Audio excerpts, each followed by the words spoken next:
मेहंदीपुर बालाजी के चमत्कारों के बारे में कौन नहीं जानता। राजस्थान में स्थित बालाजी महाराज के इन्हीं चमत्कारों को देखने के लिए लोग दूर दूर से आते हैं। बहुत कम लोग बालाजी महाराज की असली कहानी जानते होंगे, इसीलिए इस वीडियो में हम आपको बालाजी महाराज की असल कहानी सुनाएंगे। इसलिए वीडियो को अंत तक जरूर देखें। बालाजी महाराज की कथा। प्रारंभ में यहाँ घोर बेघर जंगल था।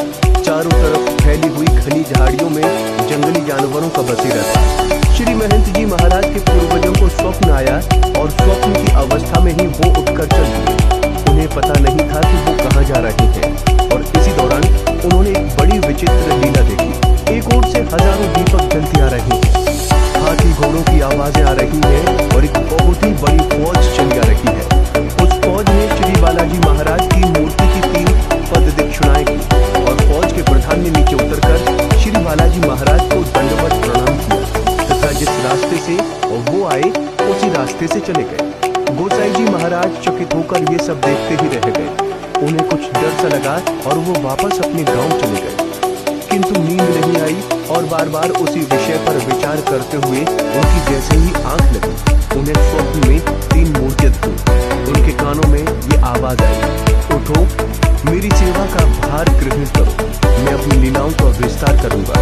ये बात कौन कह रहा था, कोई दिखाई नहीं पड़ा। गोसाई जी ने फिर इस बात पर ध्यान नहीं दिया और अंत में हनुमान जी महाराज ने स्वयं उन्हें दर्शन दिए और पूजा का आग्रह किया। दूसरे दिन गोसाई जी महाराज उस मूर्ति के पास पहुंचे तो उन्होंने देखा कि चारों ओर से घंटा, घड़ियाल और नगाड़ों की आवाज आ रही है, किंतु दिखाई कुछ नहीं देता।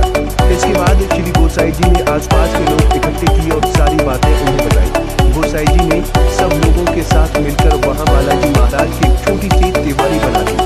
उसके बाद वहां पूजा अर्चना होने लगी। मुस्लिम शासनकाल में कुछ बादशाहों ने इस मूर्ति को नष्ट करने की कोशिश की थी, लेकिन वो असफल रहे। वो जितना खुदवाते गए, मूर्ति की जड़ उतनी ही गहरी होती गई। थक हार कर उन्हें ये अपना प्रयास छोड़ना पड़ा। ब्रिटिश शासन के दौरान सन 1910 में बालाजी ने अपना सैकड़ों वर्ष पुराना चोला स्वतः ही त्याग दिया। भक्तजन इस चोले को देखकर सीमावर्ती मंडावर रेलवे स्टेशन पहुंचे, जहां से उन्हें चोले को गंगा में प्रवाहित करने जाना था। ब्रिटिश स्टेशन मास्टर ने चोले को निःशुल्क ले जाने से रोका और उसका लगेज करने लगा, लेकिन चमत्कारी चोला कभी ज्यादा हो जाता तो कभी कम हो जाता।